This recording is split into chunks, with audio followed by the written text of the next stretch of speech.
पण मग काल ना मी एका माणसाला पाहिलं, एकदम कडक सूट, भारी हेअरस्टाईल, असा रुबाब बघून वाटलं, की हा माणूस आयुष्यात किती सॉलिड आणि यशस्वी असेल. हो.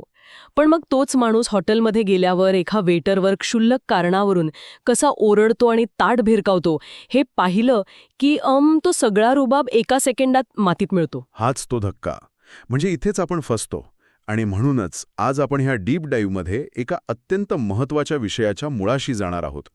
आपल्याकडे काही सायकोलॉजिकल रिसर्च पेपर्स आणि सोशल बिहेवियरवरचे केस स्टडीज आहेत. अगदी बरोबर.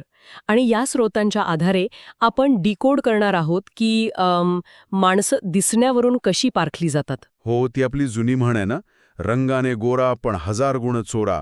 त्यामागे नक्की कोणतं विज्ञान दडलंय, हे आज आपण उलगडणार आहोत. नक्कीच.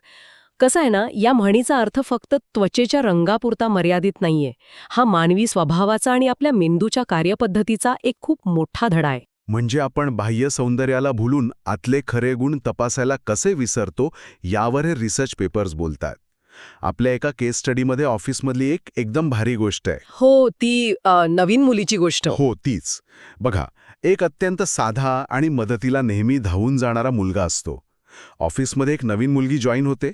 अत्यंत सुंदर, अगदी एखाद्या फिल्मी हिरोईनसारखी. साहजिकच सगळ्यांच्या नजरा तिच्यावर खेळतात. तो मुलगाही तिच्याकडे आकर्षित होतो. गप्पा, कॉफी सुरू होते आणि त्याला वाटू लागतं की हीच ती परफेक्ट व्यक्ती. पण थोड्याच दिवसात वास्तव समोर येतं. ती स्वतःच्या फायद्यासाठी त्याचा वापर करते आणि काम संपल्यावर त्याला एक साधा ऑप्शन म्हणून सोडून देते. हो, आणि हे खूप कॉमन आहे. म्हणजे हे बाहेरून एकदम चकचकीत दिसणाऱ्या पण आतून फक्त हवा भरलेल्या चिप्सच्या पाकिटासारखं झालं. अगदी तसंच. चिप्सच्या पाकिटाची तुलना मजेत वाटत असली तरी येथे खरी गोम वेगळीच आहे. आपला मेंदू त्या चकचकीत पाकिटाला का भुलतो, यामागे एक सायकोलॉजिकल बायस आहे. अच्छा, म्हणजे मेंदूचा खेळ आहे हा सगळा? हो तर. मानसशास्त्रात याला हॅलो इफेक्ट म्हणतात. Hello effect. म्हणजे आपला मेंदू एवढा आळशी आहे की तो फक्त दिसण्यावरूनच बाकीचे गुण ठरवून मोकळा होतो. एक प्रकारे हो. जेव्हा आपण एखादी सुंदर किंवा आकर्षक व्यक्ती बघतो ना, तेव्हा आपल्या मेंदू आपोआप असा निष्कर्ष काढतो की ती व्यक्ती हुशार, दयाळू आणि प्रामाणिकही असेल. अरे बापरे, म्हणजे आपण बाह्य सौंदर्याला एक शॉर्टकट मानतो.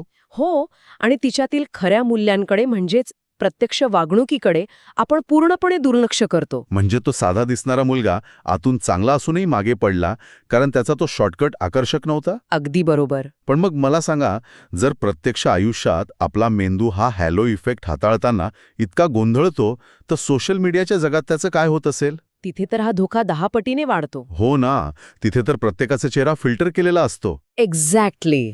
सोशल मीडियावर दिसणारे ते परफेक्ट फेसेस आणि 15 सेकंदांचे व्हिडिओ कधीच त्या व्यक्तीचा खरा अहंकार किंवा त्यांचा मूळ स्वभाव दाखवत नाहीत. ते सगळे एका चौकोनात अत्यंत काळजीपूर्वक सजवलेलं असतं. पण आपण एवढे भाबडे आहोत का? म्हणजे आपल्याला माहिती असते की रील्सवर सगळे फिल्टर्स वापरतात आणि सगळं खोटं असू शकतं, तरीही आपण काय इम्प्रेस होतो? कारण आपला मेंदू व्हिज्युअल माहितीवर अत्यंत वेगाने रिॲक्ट करतो. मेंदूला जे सुंदर दिसतं तेच सत्य वाटतं. पण वास्तव असं आहे की रिअल लाईफमध्ये कोणताही फिल्टर चालत नाही. नक्कीच नाही. सौंदर्याचं आयुष्य तात्पुरतं असतं, पण स्वभाव कायमस्वरूपी असतो. केवळ बाह्य रूपावर भाळून जर कोणावर विश्वास ठेवला तर कधी ना कधी भ्रमनिराश ठरलेलाच असतो. खरंय, संकटाच्या वेळी तो सुंदर चेहरा नाही तर तो कायमस्वरूपी स्वभावच मदतीला येतो. म्हणूनच आपण बाह्य सौंदर्याला एखाद्या व्यक्तीचा रेझ्युमे समजण्याची चूक करतो, पण त्यांचा खरा रेकॉर्ड तर त्यांचा स्वभाव असतो. क्या बात है. आयुष्यात लोक निवडताना फक्त डोळ्यांनी बघून चालत नाहीत, तर बुद्धीने आणि मनाने पारखा करावी लागते.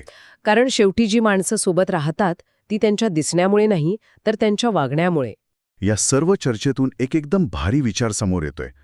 आपण आपला सोशल मीडियावरील प्रोफाईल पिक्चर एडिट करण्यासाठी तासनतास घालवतो. हो, सगळेच घालवतात. पण तोच वेळ जर आपण आपला स्वभाव सुधारण्यासाठी दिला, तर आपली नाती किती वेगळी आणि घट्ट असतील, नाही का? हां, नक्कीच अंतर्मुख करणारा मुद्दा आहे.